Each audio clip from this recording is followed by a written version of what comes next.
I'm not going to get lost in all the details of ground because there's plenty there to be lost in, but I want to talk about the main message of what's going on in ground so we can move into appearance directly and look through the various dimensions of appearance so that will set us up well for the following week to talk about actuality and then spend a couple weeks trying to dive into that and work through that. So here's the main things you need to know about ground, and then I'll try to go through and talk about formal and real and conditional mediation, that sort of stuff. So to be essence, Hegel is claiming, is to be in contradiction, and to be contradiction is to be ground. As a ground, then, essence is a movement. It's a movement that has two moments that define it. Those two moments are positing or excluding, as he calls them here. That is, the ground posits what it grounds. So it posits what it grounds. It's the grounding function. Because it doesn't just stand there and something's tethered back to it. It actually posits, produces that which it grounds. But it also doesn't just produce this otherness, right? That would be just the othering of it. It also comes back to itself in that. So it's not only the positing or the excluding, it's also what he calls the dissolving, the non-excluding. So the ground becomes identical with itself in and through that positing of that which it grounds. So essences are what they are only so far as they function as grounds, and grounds are what they are only so far as they're grounding something, so far as they produce that which they ground, in this case being. So ground is what he calls the real mediation, right? The real mediation, as opposed to the pure mediation of reflection. So what that should tell you is that when he's talking about ground, he is clearly, so it can get a little confusing about which moment he's talking about. He is talking about essence, right? Essence is the ground of being. He's absolutely saying that. But because of the way he understands essence as self-contradictory, and it has these two moments in it, one of which is othering of itself, right? And then coming back to itself. It's also, ground names that relation, right? The relation of essence to being. So to say it's the ground of being is to say the ground is not just one side of the relation, it actually designates the relation itself. And then it also, just one final pass at this, it is also the process. That ground is not just two relata standing in relation to one another, ground is actually what brings about, produces that which it grounds, namely being. So it is that process as well. So he says this, he puts it this way on 387. I'm just going to pick some passages through here, select out some passages to substantiate what I'm talking about. So he says on 387, this is, you don't have it in the text, but it's 292 in German. You miss out on what the critical edition reference is here. So it's the second line down is 292 on 387. He writes this, the second, third, fourth, fifth, six lines down from the top of 387, just after the hyphen. Thus essence in determining itself as ground. Thus essence in determining itself as ground proceeds only from itself, comes out from itself. So there's not something that is foisted upon it. There's not something that to which it's attached, that's extraneous to it. It comes out only, proceeds only from itself. As ground, therefore, it posits itself as essence, and its determining consists in just this positing of itself as essence. This positing is the reflection of essence that sublates itself in its determining. So it comes to be what it is by not being self-subsistent, but by actually becoming the ground of something else. On that side is a positing, on this side is the positing of essence. Hence, you get essence and being in one act, he says. So it's an act, right? It's not just a relation, it's not just one of the relata, but it actually ground names the whole process itself. Now on 409, he begins to give you, leading up to 409, but at 409 he gives you, I think, a pretty good account of what it means to say that essence is the ground of something else. And he says it means that it's conditioning mediation. Conditioning mediation. So take a look on 409. This is 314 in the German. How are we to understand this moment of dissolving and excluding, this moment of positing and being other but being itself by virtue of being other? How do we understand that? Look at the last paragraph on 409, 314 in the German. Thus, the ground, you have connection, the ground relation, is literally what it is in German. Is in its totality essentially presupposing reflection. So he's taking you all the way back to that. He says, look, this is like positing reflection, presupposing reflection. Formal ground presupposes the immediate content determination. And this content presupposes form as real ground. So both moments are, presupposes being, presupposes the essence as the real ground, presupposes both. Ground is therefore form as an immediate linkage, or relation, but in such a manner that it repels itself from itself. Here's this language we've seen him use before, right? It others itself, rebels itself from itself, and rather presupposes immediacy, relating itself therein as to an other, So initially it looks like, oh, it's the ground that stands over in relationship to being. Essence is the ground that stands over in relationship to being. So we're all just talking about how ground gets established, and being is presupposed, taken for granted. Then look at what he does. This immediate is the content determination, the simple ground, but as such, so that's Hegel language for saying that's the minimal thing that it is, right? It's the ground of the grounded, and it's posited as such. But then he says, but as such, that is, as ground, it is equally repelled from itself and relates itself to itself equally as to an other. So it engenders being, right? Produces being. Thus, the total ground relation has taken on the determination of conditioning mediation. And now he says, if you want to understand what a ground is, you've got to understand what conditionality is all about. So that leads him into the discussion that you see following this about the notion of conditionality. Now, what do we mean by conditionality? We'll take a look at, I'm going to try to summarize some things he does on the prior pages and bring it to bear here. He talks about formal grounds, he's already made reference to those, real grounds, and then complete grounds. That's what he's ending in this discussion here. What do we mean by those? We mean by that the formal ground is the identity of the ground. It is what it is. It's dissolving back into itself. That's what a formal ground is. But in that sense, it doesn't do any grounding work. Right? It just is what it is. It has to be a real ground. To be a real ground, it has to be other than itself. It has to be difference or positing of itself, right? Excluding of itself. But it has to be both of those together, he says. That's what a complete ground is. So a complete ground then gives the conditions that make something follow from it. A complete ground is what specifies the conditions under which something follows from it. So if that's the case, right, if to be a ground is to be the conditions that specify when something follows from it, then take a look at 416.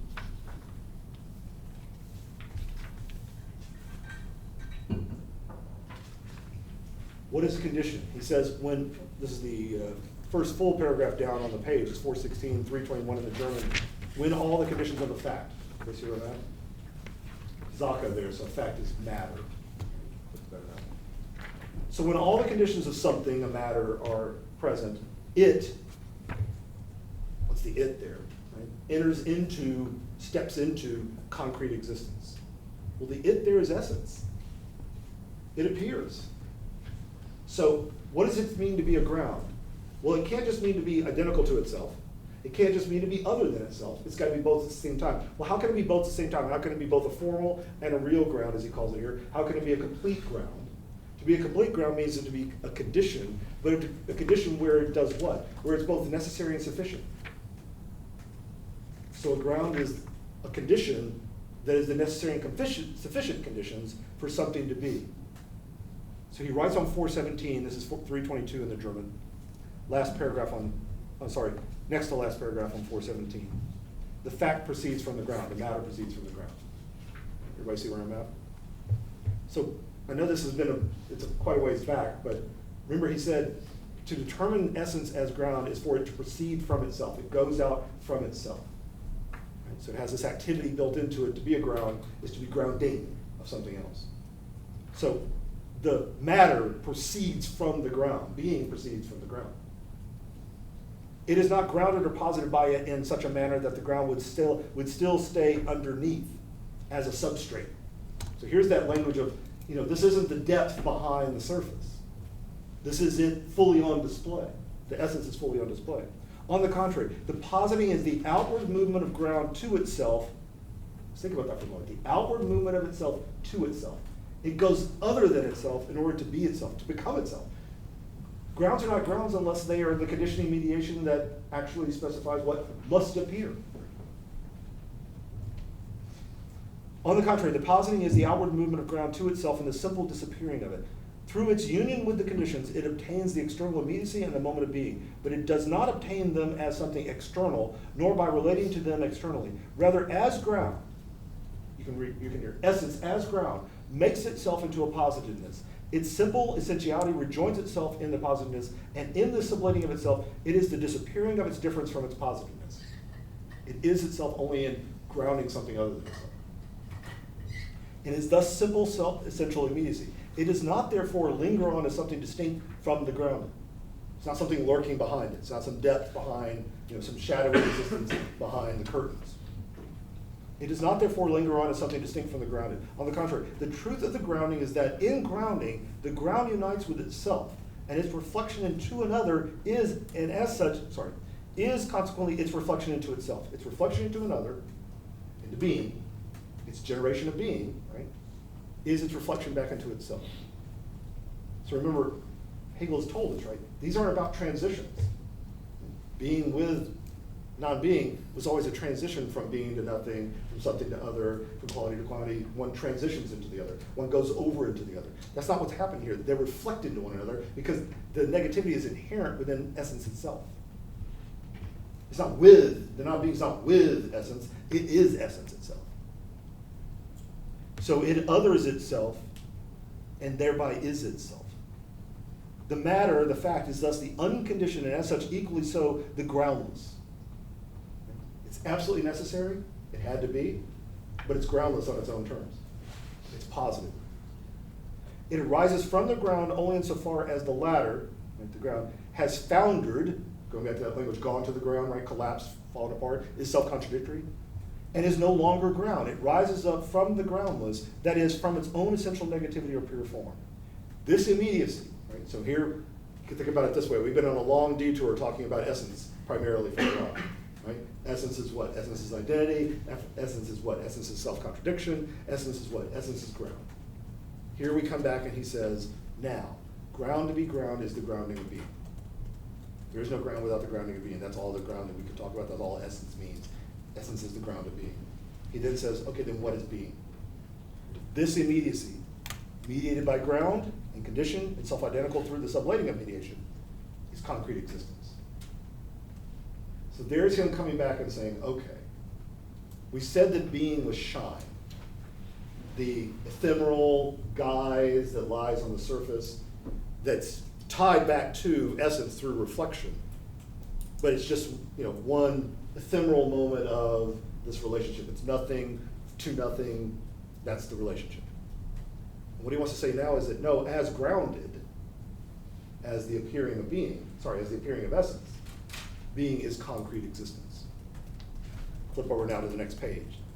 Essence must appear. That's the conclusion. Essence, because it's self-contradictory, must appear. And when it appears, what have you got? You've got concrete existence grounded in essence. And now you've got appearance, he says. Next section. Now, so far so good, make a little bit of sense? Now, I'm going to talk in general terms because I want to leave plenty of time to sort of assess where we are at the end of this. But let me talk in general terms about what he does in the appearance section here. So I'm going to talk in general terms about what he does on pages 418 to 464. So 418 where we're at, to 464, the end of this section. That's 323 to 368 in the German. And what I will say to you is basically this. Right? I want to say this, I want to reserve the discussion of outer and inner for just a moment. Right? So we'll come to that. We'll look at that more intensely.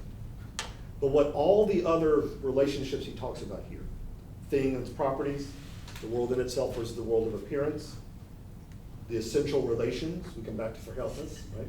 Essential relation. The whole part, the force expression relation. All of those are grounding relations. All of those are grounding relations. All we're doing at this point is explicating the various dimensions of what it is to be a ground over against the grounded. What it is to have priority of the ground, the essence, over against what. So the thing is the essence for its properties. The world in itself is the ground for the world of appearance. They're not two separate worlds, right? One's appearing in the other, but one is the ground of the other. And it is that ground, just like the thing is the ground of its properties, because why? Because it others itself, it necessarily others itself to be what it is, to be an essence. It has to other itself. That's what self-contradiction does. It renders it vacuous and void on its own terms, but that means that it others itself and relates itself or engenders, generates being as a result of that. But now being is grounded. Grounded being is what? Concrete existence. So we can look at the other side of those relations. Here's the relata again. We can look at the other side of those. Properties, the world of appearance, parts, expression. All of that is different ways and different modalities of talking about concrete existence as being grounded in the thing, the world in itself, the whole force. So the name he gives to that ultimately, this is in section C of section 2, part C of section, part C of section 2, is he calls that the essential relation. The essential relation. So he's saying that the grounding relation is a relation of essence, where essence grounds being. And because it's now grounded being, not shine anymore, being is now appearance. But reflection isn't just reflection anymore now, right? It's the appearing of the essence in being. So that's what an essential relation is. Essential relation is where the essence is more foundational, has a kind of priority, because notice, it's what's giving rise to, it's proceeding from it, as he says. Proceeding from the essence side, that's where negation's working from. Proceeding from the essence side, we get the engendering of being as concrete existence. So an essential relation is a relation where being is grounded in essence, and essence is the ground of being, and that grounding operation that it's doing is working from the essence side. So we have a priority, an ontological priority, of essence over being. The thing over its properties, the world in itself over the world of appearance, whole over the parts, force over expression. So take those last two with me for just a moment, whole, parts, force, and expression. Hegel argues there that a whole is composed of parts, but this means that they are essentially, the parts are essentially related and able to be separated. The whole here is thus an aggregate, a composite, he literally says at one point, rather than an organic totality whose parts are inseparable from it, because the whole is nothing other than the interrelation of the parts. So it has a priority over it, but it's not a very stable priority over it. Right? It is what it is by virtue of so it doesn't have anything unto itself. So the whole is still, ravaged, my term, not Hegel's, ravaged by its own self-contradictory status. It's not really got anything unto itself. Neither did the thing, neither did the world in itself, by the way, but I'm using this particular example to make the point. So the whole doesn't have anything unto itself, right? We like to say a lot of times, Hegel's a thinker of holism, and he is. But when you actually ask him, what are wholes? He will say, there's aggregates. Well, that's disappointing, right? Because that's not the way we think about holism, right? Think about holism as organic totalities, they're all interrelated to one another, we've looked at the third critique, and we've got these organisms, and that's a whole, right? And that's the model, how we think about it, all the parts make sense only as far as they are parts of the whole, and they're working reciprocally, is what, that's all brilliant and wonderful. But then, when you actually think this through, Hegel says, well, in essence is self-contradictory, and as self-contradictory is null and void. So the thing, the world in itself, even when we get to the whole, doesn't have a lot of determinacy into itself. He says the same thing about force. The force only is what it is by virtue of its externalization, its expression. But the expression is not spontaneous. Right? It must be solicited, he said. It must be drawn out. And when it is, the force fully and completely expends itself in expression. So really those two moments are not stable. One's not got like something into itself, and the other side has nothing into itself. They really, neither one of them have anything into themselves. So what Hegel is saying is that, look, negativity works from the essence side. But you need to hear that in both senses, right? It works from the essence side. It works to generate being from the essence side, absolutely. That's where you get concrete existence. That's where you get grounded appearances, all that fine, wonderful, great. But it also works to undermine what the essence is, that there's any kind of integrity, self-subsistence. There is no whole over and above the parts. There is no force besides its expression. There's no thing besides the properties. There's no world in itself over against the world of appearance. So the essential relation, as he calls them, is a kind of odd relation. One moment, one of the relata has priority over the other, but it has it only because, not because there's something to it. Right? There's no set of properties that the essence side has that the being side lacks, and therefore the essence side has this priority because it enjoys these sets of properties that the other side doesn't have. His point about it is that no, it has this priority because that's where the negation that's both generative of the other side comes from, and it's also what undermines the self-subsistence of essence itself. So the essential relation is a relationship of priority of the essence over the ground dead. Absolutely, that's the case. But the ground doesn't really have anything unto itself. There's that moment of still, you thought, well, we got past nullity. Actually, you didn't. When negation is endemic to essence, when it's not just, essence with non-being, but it actually is essence as non-being, then this is where you go. This is where you're at. Now, that leads us to this last moment of the inner and the outer. The inner and the outer is, again, an essential relation. It begins, you should already hear in that, it doesn't end this way. It begins in the same condition that we started with grounds. We know that grounds are the conditions that make it possible for something to be. And the condition, when they're all there, something must necessarily follow. That's all a grounding relationship is. And the ground, as we just talked about, whether we're talking about the thing, we're talking about the world in itself, we're talking about force, we're talking about the whole, doesn't have anything unto itself. It's just this grounding relationship. So that's where we start off with inner and outer. The inner has nothing special about it that produces the outer. It just does. So that's where we start off. It has a priority over it. The inner has a priority over the outer. Like thing did, like world in itself and so forth. Has that priority. But there's nothing really intrinsically unique to it that it has that gives it that priority, other than this whole thing. It's got negativity at work there. Then Hegel proceeds to take this through an analysis that he doesn't do with the other ones because he doesn't think it follows from any of the other ones. And the relationship of inner and outer is quite different, he says. So how does this work? He talks about here 3 stages in the analysis. 3 stages. There's an identity of content between the inner and the outer. Identity of content. What's in the inner is also in the outer. That's the identity of content. There's an identity of form, he says, between the two. The inner just becomes the outer just is the inner.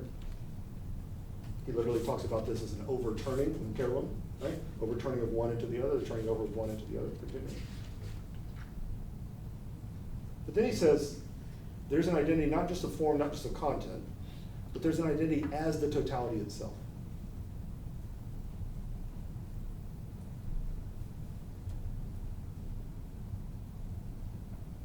They are what they are by virtue of being moments of that one totality. Now at that point, and I'll try to unpack that again, but at that point, here's what he wants to draw out of that. The inner doesn't have priority over the outer. If they're both moments of one totality, and they're equally moments of that one totality, then the negativity is not working from one side towards the other side. There's not negativity over in the essence that generates, that proceeds out of it and gives rise to being. They are just both inner and outer are moments of one interdependent totality. If that's the case, then the prioritization of essence over being no longer holds. And at that moment, we don't have the appearance of the inner and the outer. We don't have that. We don't have the outer as the appearance of the inner. We have it as he says, the manifestation of the inner. And that's an absolute relation, he says, not an essential relation. So the result then of that analysis, and I want to unpack the analysis again so we're all clear about it, but the result of that analysis is the undermining of what had always been somewhat unstable. that ground have priority over the grounded. All the essential relations are about the ground having priority over the grounded. Because why? Well, not because it has anything unto itself, that's what he's just shown. There's no thing over against the properties, there's no force over against the expression, and so forth. So there's nothing unto itself, right? Because it's negativity, there's nothing unto itself. So all it does is generate the other end, and thereby comes to be itself only in the other end. Take the force expression relationships, one of the best examples of this. What is a force? Not something that stands alone unto itself. It is what it is only so far as it comes out from itself. Solicit is the way we put that, right? Comes out from itself. Well, coming out from itself is what makes it what it is. It is nothing other than that expression. So Hegel's saying that, look, the inner and the outer don't just have an identity of content. What's inner is what's outer. That's true. You can see that in force and expression, for example. The force just is its expression. The expression just is what the force is. There's no difference in the content. But there's also an identity of form, right? The inner just turns over into the outer just turns over into the inner. They're really irrelevant which one comes first and which one comes second. Because they are the same damn thing. And you want to say, well, that's been true all along. Absolutely, it's been true all along. But because we started with essence for the reasons we talked about earlier and worked our way through essence, essence had a kind of priority up to this point. Had a relative priority up to this point. Not because it had something intrinsic to itself. It doesn't. As we said, it's null, it's void, it doesn't have anything into itself. But the implication of that is only now finally spelled out. The implication of that is that essence is really no more fundamental than being is. They're both not just identity of content, they have the same content. And they're not just identity of form, they are two moments of the same thing turning over into one another. But they're two moments of one totality that neither one of them is the progenitor of. Essence is not doing it, being is not doing it. They're both expressions of some process that engenders both of them. That's not identifiable with either of the relata themselves. Take a look on 463. See how he puts this. 463 is 368 in the German. This is under 3. The first of the identities considered, the identity of inner and outer, is the substrate, which is indifferent to the differences of these determinations, right? They have the same content.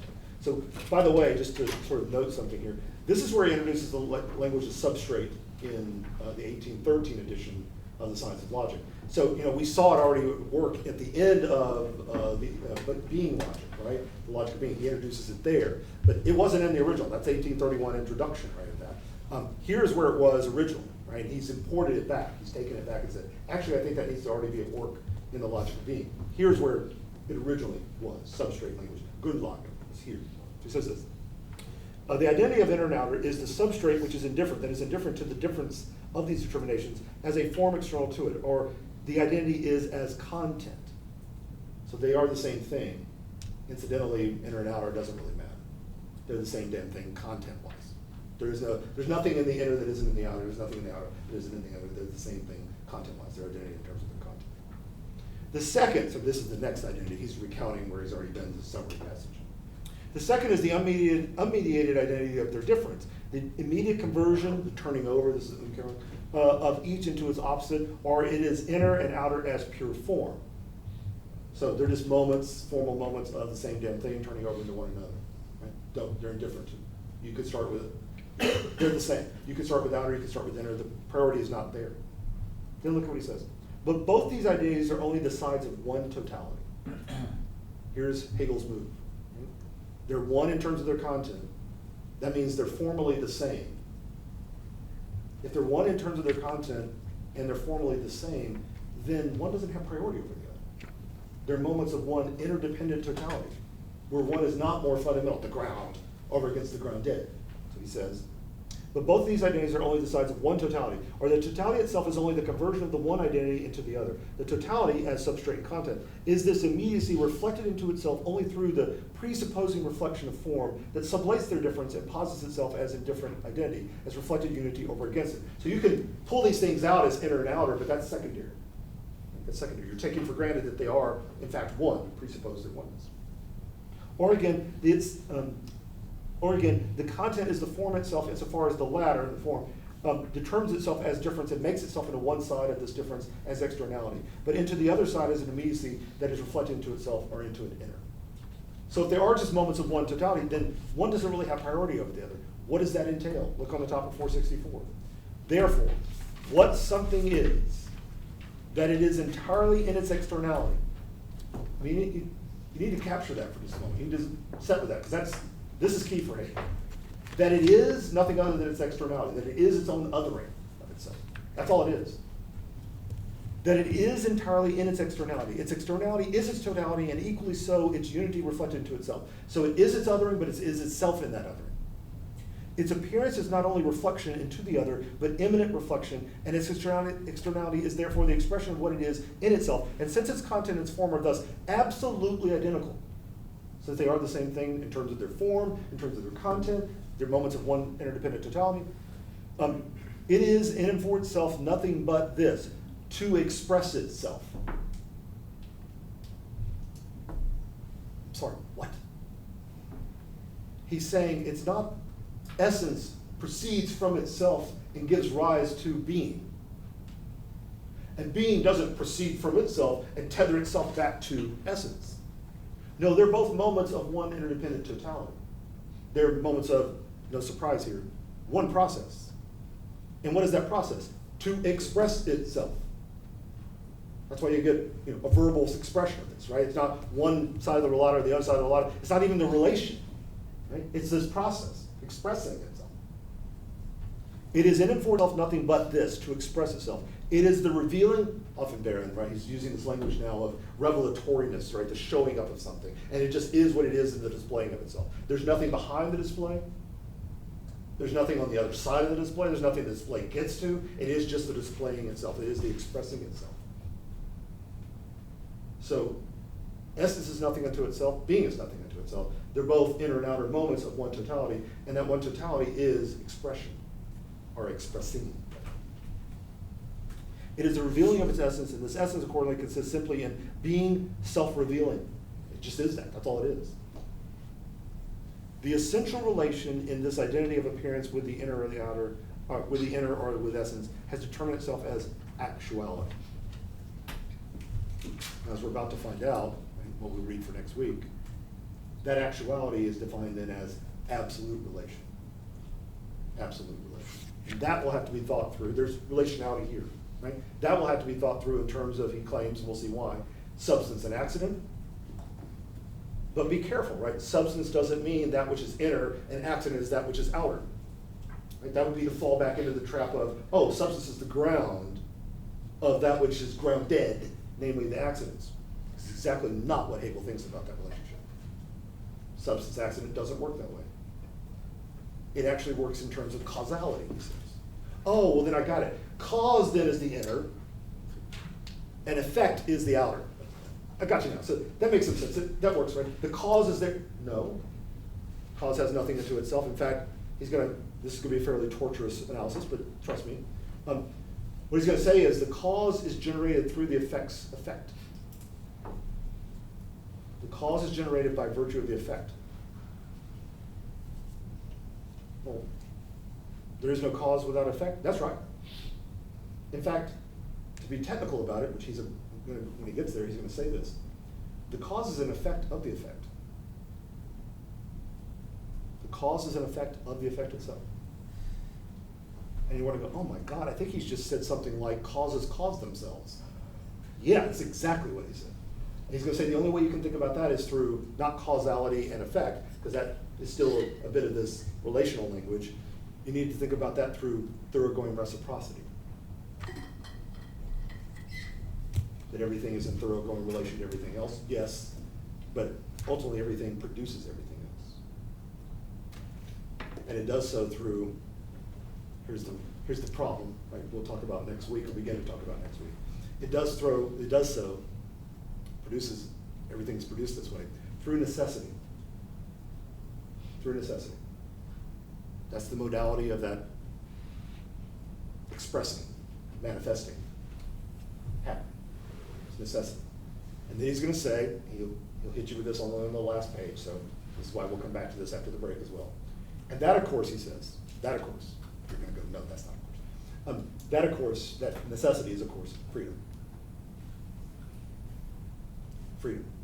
And you'll think, I'm sorry, this is science of logic. I got two problems with that, right? One is, what's freedom doing in a science of logic? Right? Freedom is what we have, right? We're well familiar with that. Freedom's something we have the ability to make choices, right? Liberty, basic sense of that, right? Kant taught us, Wilker, have choices to make between things. It's very minor, who cares, no big deal. What's it doing in the logic? Well, obviously that's not the sense of freedom that he's talking about. But then also you think, well, I've heard about, the problem of reconciling freedom and necessity. Right? How can you be a compatibilist, as we like to say? How can you find some room within this whole determined necessitarian world for a little bit of choice making? And we can be a compatibilist. Or when you're an incompatibilist, never the twain shall meet, and so you're free in this sphere, and you're in the noumenal sphere, as Kant taught us, and you're determined in the phenomenal sphere.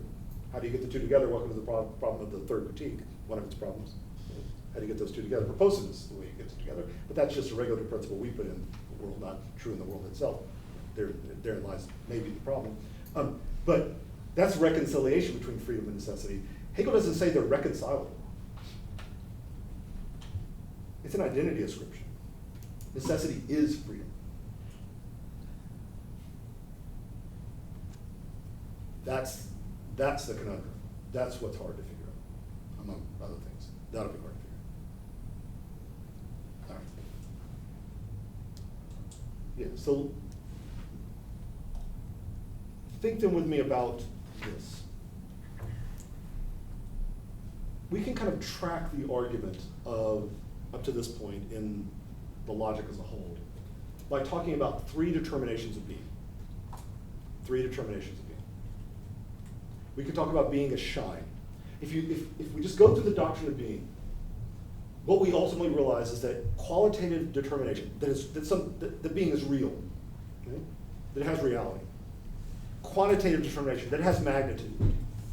That those are necessarily interdetermining of one another, measure. And you want to say, right, but what that actually proved out to show, or actually turned out to show, is that being actually can't measure itself. It's measureless. It can't set the boundaries to itself. It's spuriously infinite unto itself. So in that respect, it's shine. It's illusory, guise. It doesn't bear its own determination. It can't determine itself. That's why it has to be reflected back into essence.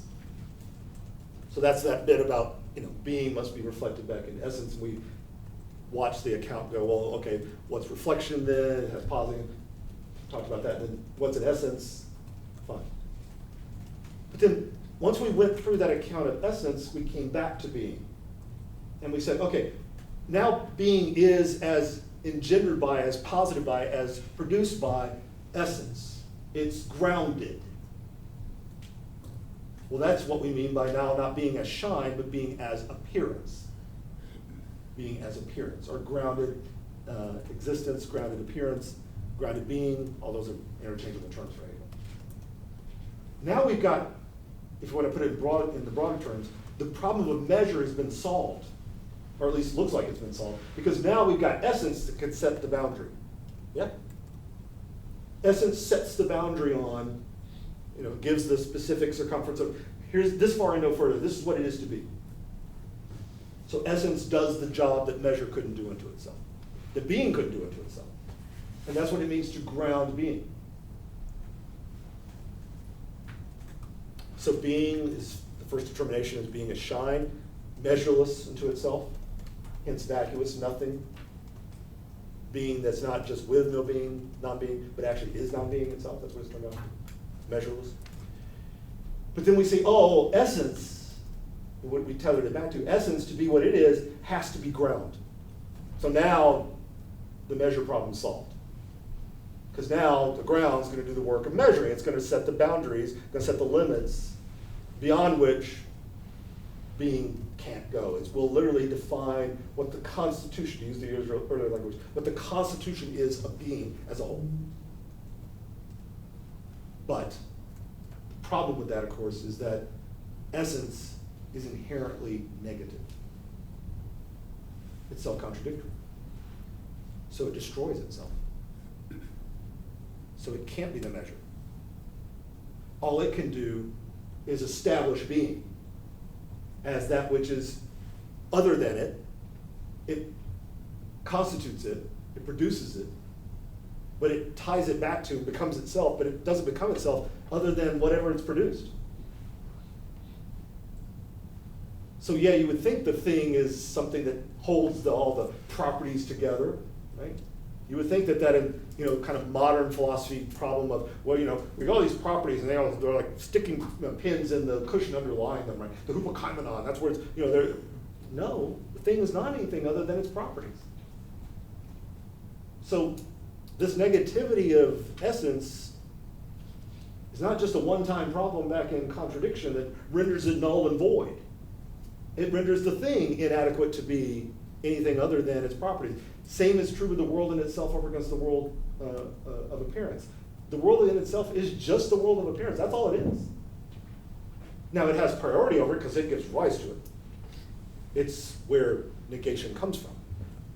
It's what engenders, what produces it. But we can already tell that's a failing project. Right? But Hegel's going to stay with it and go through all the determinations. Okay, fine.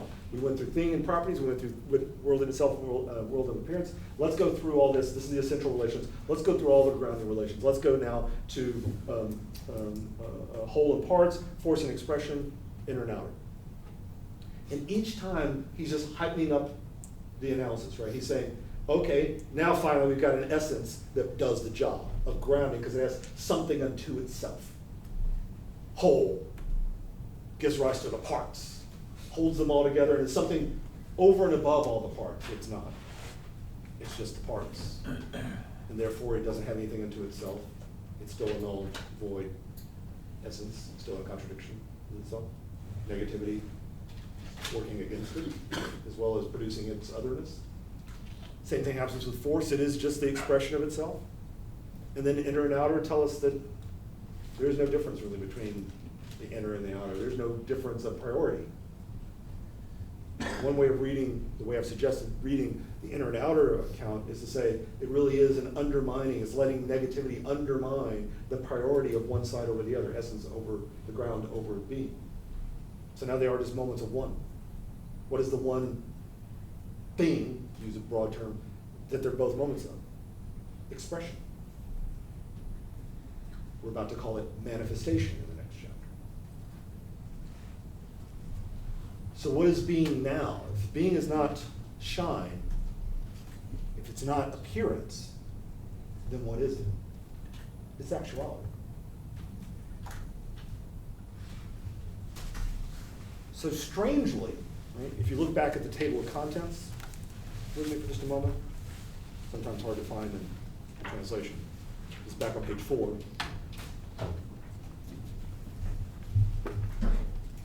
You can kind of track this argument a little bit, right?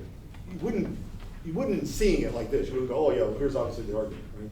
But you can kind of begin to track the argument. And just ask yourself, how is being determined? How is being determined? Which is odd, it's kind of counterintuitive to track the argument of essence, right? The doctrine of essence, through not essence, which we've been doing, that's the primary analysis, but track what it does to being. What does being turn out to be as a result of what we find out about essence? Track it through that way. It's kind of a backward way of doing it, but I think it can be helpful. So if you look in the table of contents, under Book 2, the Doctrine of Essence, Section 1, Essence as Reflection within itself, the first chapter is shine. That's being. That's what being is. And then we lose it, right? It goes away for a while. We talk about the essentialities, terminations of reflection, we talk about ground. All that's the essence side. But then once ground is what it has to other itself in order to be itself. Now we can talk about that othering of itself is what being is now. And what is being now?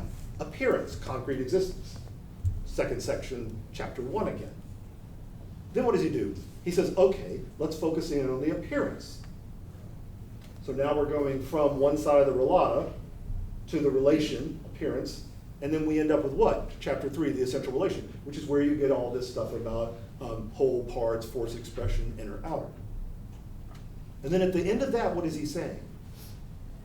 That being is not just the grounded over against the ground, essence. That essence and being are different moments. There are different moments. But one doesn't have priority over the other, because there is nothing to essence other than what shows itself, what expresses itself. That's all there is. And so really, they're both moments of expression. Then being is actuality.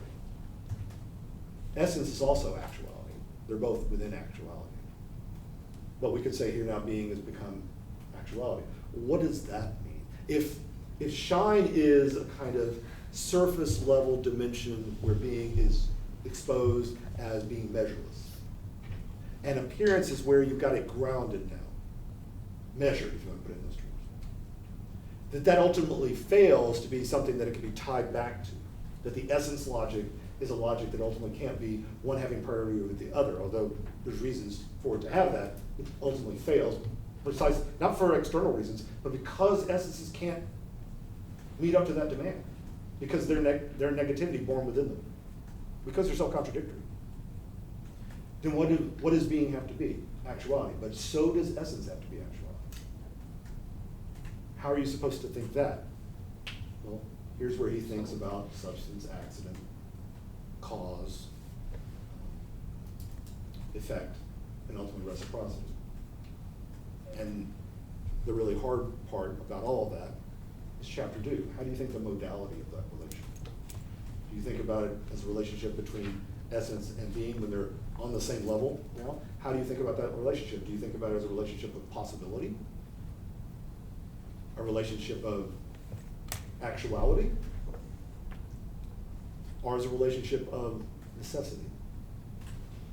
Hegel's going to argue it's all those. Sorting out how it is all those is, of course, the question. We standardly think of it as that relationship between essence and being as one of possibility to actuality. Essence is the possibility of the actuality of what exists, being. Hegel's going to say, right, except for possibility can't just be that which is thinkable. Standard way we think about possibility, that which is thinkable. Right? Well, then what will it be? Well, there's the question. Right? How do you think possibility in a way that actually turns out to be necessitating that which follows from it? And what in the world could that sense of necessity mean? Now, here's what I'll caution you about for next week, then I'll open up and take questions. When you're looking at the necessity discussion, there's going to be a temptation, because we're all well honed to do this. When we hear necessity, we think, oh yes, mechanical causality. A set of matter in motion necessitates something that follows from it because of the matter in motion that it is. Mechanical causality. Don't make that mistake. We're not there. We don't have mechanical causality. What we have is a relation of essence to being, where essence doesn't have priority anymore over being. They're on the same plane. So what is their relation to one another? He's going to talk about substance, accident, all these other relations, but then what's the modality of that relationship? That will engender the discussion of necessity, contingency, possibility, actuality. We'll go from there. All right. Questions, issues, problems? It all is crystal clear, of course, now. Makes some better sense than when we first got here tonight, when we first reached this point. So that's the, does it make sense question, right? Just, can you grasp what Hegel's saying? And that's, let's admit at this point, we've read enough Hegel, that's hard. Yes? I think we can all agree about that. And, the science of logic is some of the most torturous writing that Hegel ever did, so please. It doesn't get a lot better in the other writings, but it's not quite this obtuse. But if you're beginning to make some sense out of it, if you're learning how to read Hegel and learning how to make some sense of what he's saying, then the next thing you want to be doing is not just understanding what he's saying, but getting a critical understanding of what he's saying. So, do you buy this? Does the argument seem like it's not just valid, but also maybe, I don't know, sound? True.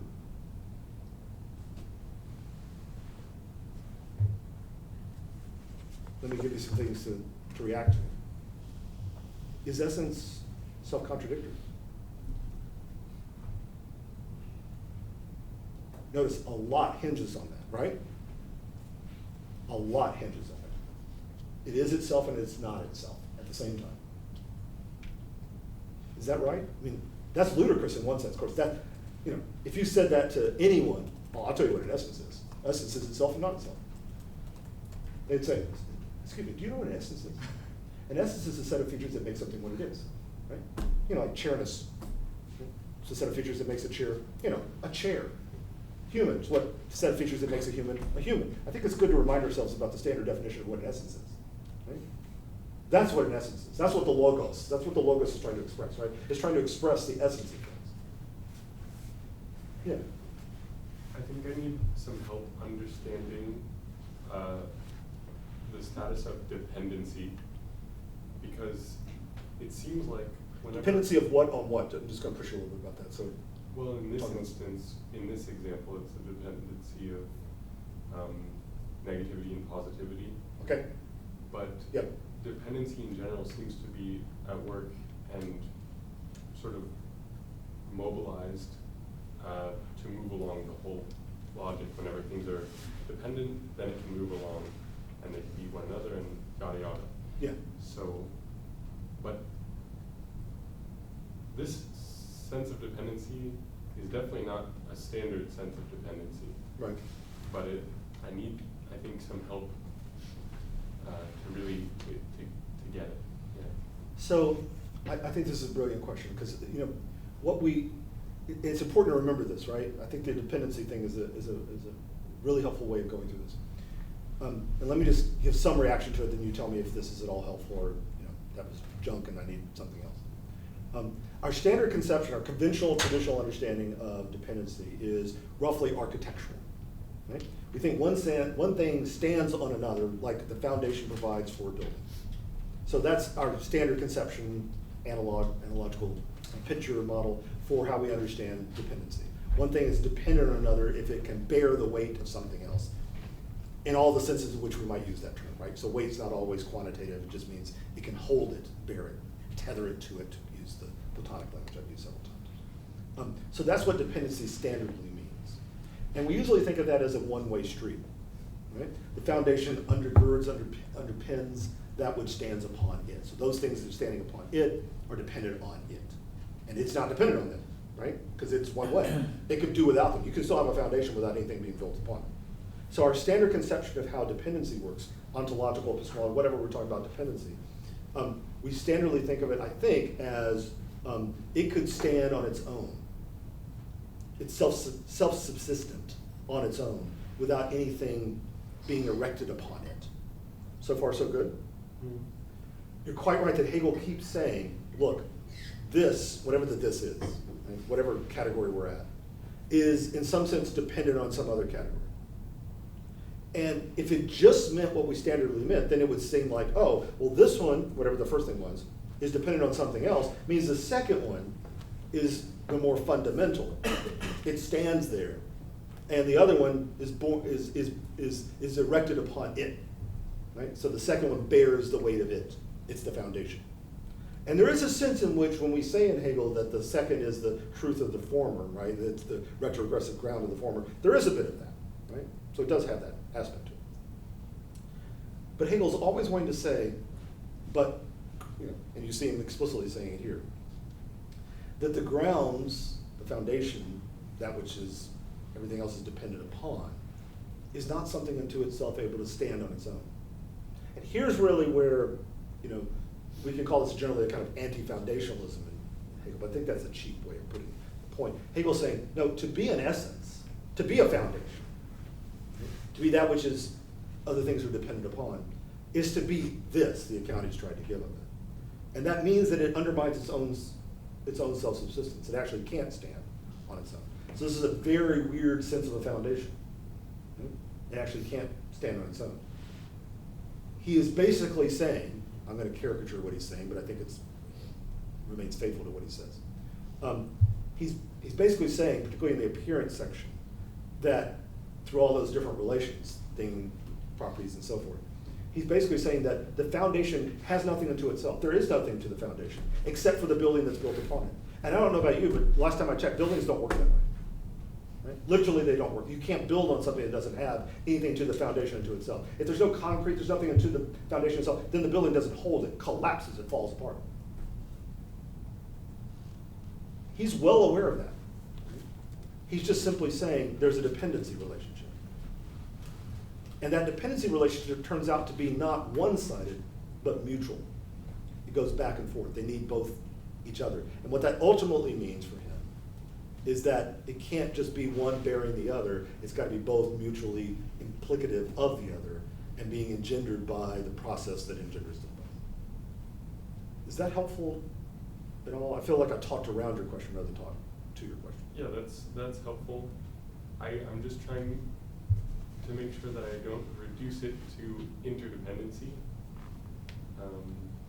because it seems like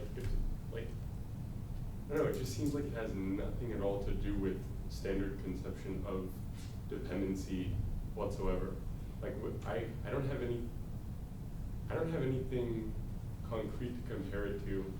Like I don't have anything to compare it to at all to like see what it's like. You know, I don't know if you know anything that two things which aren't two things, which are mutually implicative of each other and which generate each other. If there's any like, I don't know. I just don't know how to think about that really. I appreciate that. So you're struggling with a classic problem I think everyone who reads the book struggles with. And that is, I need something that this is like to be able to get any handle on what this is. So it's what I would call the analog problem. Right? I need something that's like this. And it doesn't have to be it. But please point to me anything else in reality that has this kind of features about it that can help me understand this. Right? And all I've been able to give you is negative examples. Right? Doesn't work like a foundation in a house. Right? Okay. Thanks, that's what it's not. The via negative is great, but I need to know actually positively what is it. And so here's about the best I can do for the moment. If we're talking about relationality, then we're saying the following, that the logic of being and the logic of essence demonstrate that everything is in thoroughgoing reciprocal relation with everything else. Now, everything's connected is sensible, right? I mean, we can say, well, everything's connected. And Hegel wants to say, right, I'm there with you. I'm all about that. Everything is connected. Seems like you took 800 pages to say something we all know, but okay. So that I've got. And Hegel wants to go, right. But the standard way in which we understand those connections is that they're rooted in something. They're grounded in something. Behind them, below them, God, for example, just to go to the extreme, created them all as interconnected. Right? That's what happened. And Hegel wants to go, no, actually not. He will say, well, why not? Because we don't have to impose that extrinsic demand on this. If everything is interrelated, everything can be interrelated simply by virtue of the fact that it's all expressions of a process that's generative of everything that is. And that's not behind, underlying, other than everything, it's expressed in everything. That's all it is. It's nothing other than that expression. Now, that's really hard to think. Let's agree, right? That's very hard to think. But at that point, at that level, it's no harder to think. I don't know if this really helps because it's the obscure by the obscure. It's no harder to think than Spinoza saying there's only one substance. You thought there were many substances because it looks like there are, right? But actually, they're all one substance. Hegel wants to say, if you mean by substance the relationality of all things, I'm with you. Everything is just one substance. And so our senses tell us relationality is the interdependence of separate things on one another. And ultimately they're interdependent with one another because they are grounded in something external to them. I'm using the example of creation as a way of thinking about that. It's not the only way you can do it. Anyway. And Hegel wants to deny that there's something extrinsic to them that grounds them, because that's not entailed by the actual concept of being or essence itself. That's how we would representationally depict this to ourselves. But it's not the truth of the matter itself speculatively expressed. So that doesn't get you, I mean, the standard, I'll give you the standard answer, right? So that's my best stab at attempting a response to what you're saying. And it's horrible, my response. Your question's great. The standard answer that most people would give, and I want to resist this for reasons that I think that will become more and more evident. The standard answer most people would give would be to say, look at any organism, this is what it does. Look at any organism, this is what it does. Our favorite organism example is acorn trees. Right? Oak trees, sorry, made out of acorns, right? Come together. But it emerges in that way, right? And so it bears its relations within itself, it grows out of its own self, all of that is true. But do you want to say, because this is where the analogy breaks down, but it's planted in soil. It takes sunshine, right? It takes rain. It doesn't have just intrinsic relations, it has extrinsic relations that makes it what it is. And that's where the analogy falls apart, right? Because you're going to have to say, well, actually, the totality of all those relations are what makes up the organism known as reality that we're talking about. And there you're closer to what Hegel is talking about. Right? More like Spinoza, more like others in this generation. We're talking about the world soul, as they would call it. But I don't think that Hegel is just taking the organic model and imposing it as here's our new ontology. He's trying to unpack what he thinks is the actual ontology we have to be committed to by unfolding what it is to think being and what it is to be. Is that any better? Yeah, that's really helpful. If I may ask a follow-up question. Please. It's maybe difficult sometimes to see it that way because there's this sense of provisionality in everything that gets spoken about. Yeah. But it's in that provisionality, this non-holistic sense of dependency is used. So it's like provisionally used. It's appealed to. Don't you used? Yeah. Yeah. Okay. Exactly. So, like, how do I understand provisionality? Because it seems like the things that are provisional in getting to these next, I don't know what to say, next. Yeah, whatever comes next, yeah. Yeah, whatever comes next, is still true in its own way, like spurious infinity is. Yeah. So is it this kind of building to something that encompasses kind of thing? So this larger sense of dependency, for lack of a better term, is encompassing these provisional senses of dependency that are building to it, but they're still true, right? I don't know. Yeah, no, you're making sense. Let me just unpack that a little bit in language I've used before and see if this is accurate, right, to what your question is, because I don't want to get away from what the question's asking. So I've said, we started off today by saying, look, there's a pattern that recurs throughout the logic. That pattern is to go from relata to relation to process to structure of the process itself. I think that's accurate for the pattern, but let's say that what you're talking about is really those last two moments, the provisionality of that, right? We get to a process and we get to its structure, but it's only a provisional account of that process, like with infinity, true infinity, not spurious infinity, but true infinity. We get accounts of that structure, of that process, but we don't get to a final accounting yet of that process. And we have the same thing happen with reflection, right? Reflection is infinity. Right? It's another version of the process, a deeper dimension understanding of the process. But here, we're getting it explicated in more specific determinations, positing, external, and determining reflection. So we're really seeing much more encompassing this movement of what does it mean to become other in order to become itself, which is the basic logic of this process. But it still has that provisional character of like, well, that's not really the whole deal. Right? As I've said, that's not really how this process of determinate negation, that's not its full logic, that's not its full breadth of the account of its full logic. For that, we have to wait for the logic of the concept. So there's the provisionality of it. So here's what so is that roughly right? So here's what I'm worried about in that. Right?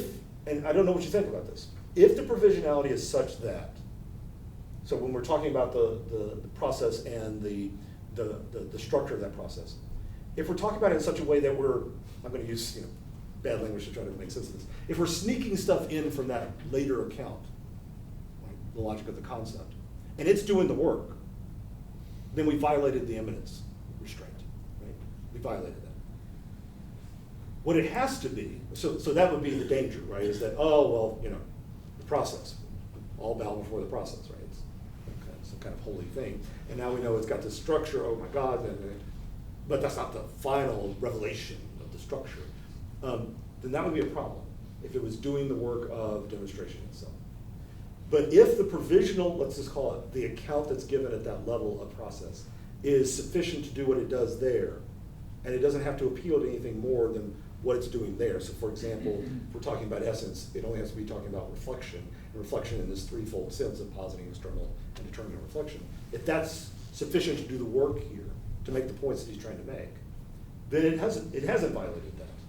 And the dependency is not then a dependency on something that's extraneous to it, hasn't yet been fully introduced. It's dependent on that which is here, but not fully explicated. It's fully explicated satisfactory to what it is here, but as this own analysis is going to show, it's going to need to be explicated more. And that's why the ultimate sense of dependency in the book is that being doesn't just depend on essence. We just saw that essence depends on being. They're mutually dependent on one another, but that being and essence actually depend on the concept. And what's the nature of that dependency relation, right? There's a great piece where, because we want to use this language, why wouldn't you want to use this language? You want to say the concept is the ground, right, of being and essence. There you go, that's how this works, right? We're retrogressively going to the ground, so the ground is what comes last is the concept, so concept is the truth of, the ground of, and I think all that's true, right? You can use that, but it can't be ground in the sense in which we're talking about it here. So big caution, right? Big red flag has to go up over calling it that, so it can't be that kind of dependency. So in what sense are essence and being dependent on the concept, for example? And how does it work? How does the process work as that which everything is dependent on here? So I do think that those are the right questions to have. But what I'm trying to say in my response to you is that I don't think, I can be wrong, I don't think that Hegel is sneaking in a further account of what that process is to make the analysis work here. He's bringing to bear only what the analyses demand and what they entail, and no more. If he does more, then he's violated his own requirement of evidence. Yep. Good. Kathleen? I have a series of kind of related questions, Cool. so I understand if some of these might need to wait. That's right. But could we say that these interrelations end up just being intra-relations, like relations within? And if that is the case, how can we still think some sort of difference, separability, distinction within immanence, or from what I understand, it's the monism of the process, the concept, not necessarily like a substance monism. Right. So I'm kind of I guess my question, we often, okay, there's something and there's something else. Is there actually something else? So let me start. Are there separate things, Yeah. I guess? And so the intro, so I'm interested in this first thing. Yeah. That's an addition. So the interrelationality is really an intrarelationality, right? That's a way of saying that these things are separate, they're moments that bear relationship to one another, but they bear relationship to one another ultimately because they're moments within something that bears them. Yeah. Right? And here's your question about, well, is that something that bears them over and above them? What's the status of that? Is that roughly got it right? Yeah, and then what's also the status of them now that we know that they're being born by this totality, this relationship, this process? Yeah. So both parts. Yeah. No, it's fantastic. So when you said that it's not a substance monism, it is and it isn't. This is always a frustrating thing. If what you mean by substance monism is there something, the concept, that stands underneath and bears, it's a substrate, that bears all these moments, qualitative, quantitative determination, concrete existence, essence, all this sort of stuff. It bears all those as belonging to it. Then the answer is no. The concept's not some overarching thing, I use that in the very broadest sense of the term, right? That bears all those other moments within it. Then what is the concept? Great question, that's what we're going to be talking about next quarter. But let me say this much about the concept. There'll be no surprise in this, right? I've already hinted at this repeatedly, if not more than hinted. The concept denotes a process, that's it. There's nothing to it. It's just a process. Hegel's a process metaphysician. Right? At the core of everything is not something. At the bottom of everything, if you want to put it in that language, there is nothing. There's just a process going on. So that's why I want to resist the interrelations or intra-relations, right? Because there's not some whole thing, substance, that subsumes all those other moments or bears all those, takes all those other moments and contains them all in Hegel, as he understands this. Actuality is the totality of everything that exists, and what we can't account for at that level, but needs to be accounted for, is how are those moments generated? What's the process that engenders those moments, that produces those moments? That's what the objective logic can't do. It can articulate the relationality of all those moments, but not what the generative moment. It can't deal with the genesis problem. Where do all these moments come from? And that's not some other thing. So it's not some other thing that does that. And Hegel's clearly worried about this, right? Because he begins the subjective logic by saying, okay, I've just made the claim that all of this is dependent on the concept. So what is the concept, right? And he starts off by saying, well, let's talk about the concept of the concept. Kind of a crazy way to start a book. But it is where he starts, because he says, we need to get a handle on this notion of what a concept, and he gives you examples. The examples are maybe helpful. One of the examples is, oh, well, the concept is a transcendental unity of apperception in Kant. Sorry, that was a mystery there, right? So that's the obscure by the obscure, it doesn't help to everyone. So what does it really mean? Well, we'll have to look at what it actually means, but it's fairly clear, I think, I'll try to make the case, that it's a process that has a determinate structure. And that determinate structure has not yet been fully explicated, because we haven't been examining it on its own. We've always been examining it as it does its work, rather than just the process itself. You'll be disappointed with the process itself and its structure. I guarantee you, everyone is. But that is what he thinks it is when we get there. And then that's the first part of the logic of the concept. Then the rest of it will be, okay, how does that give us a world?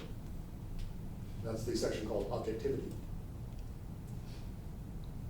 And then we revisit all this stuff and show how it gives us a world. And it won't be a substance underlying everything, right?